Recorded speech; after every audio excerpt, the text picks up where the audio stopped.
Darren Espanto may inamin tungkol sa kanila ni Kailin Alcantara noon. Humahakot ngayon ang atensyon mula sa publiko ang naging revelasyon ng kapamilya actor at singer na si Darren Espanto sa naging interview niya with Tito Boy Abunda sa programang Fast Talk with Boy Abunda.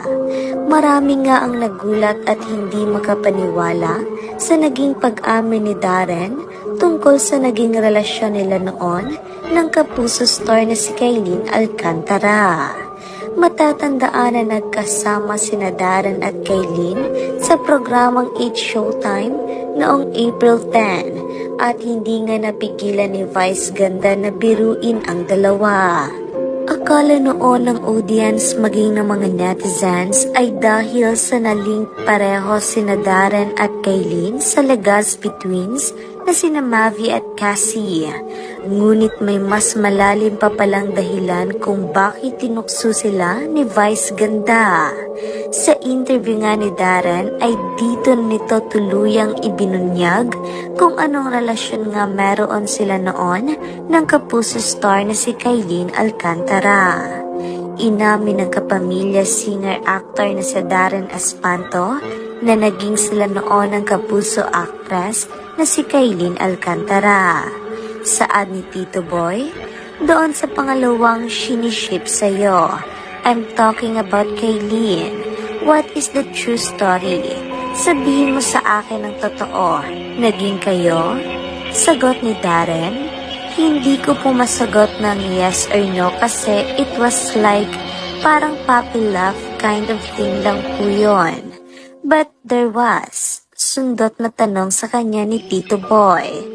Mabilis na sagot ng 8 Showtime co-host, opo, before we were younger. Ito nga raw ang dahilan kung bakit sila tinukso noon ni Vice Ganda sa programa nang magkasama sila ni Kailin sa 8 Showtime. Halos nagtagal daw ng 1 taon ang pagiging mag-on nilang dalawa, kaya naman mapahanggang sa ngayon ay very comfortable pa rin sila sa isa't isa. Hindi rin daw naging maganda ang breakup nilang dalawa ni Kailin at ito ay dahil sa hindi pagkakaunawaan. Talaga namang dumaan sa proseso bago sila magkapatawaran at piliing maging magkaibigang muli. Iginiit rin ito na walang involved na third party sa kanilang naging hiwalayan. And then, when we both matured, parang 6 years later, napag-usapan na namin. Eventually, we became okay with each other again at naging friends na ulit kami. More on misunderstandings talaga kasi syempre mga bata, parang konting petty na away. So that's it. Anong masasabi mo sa videong ito?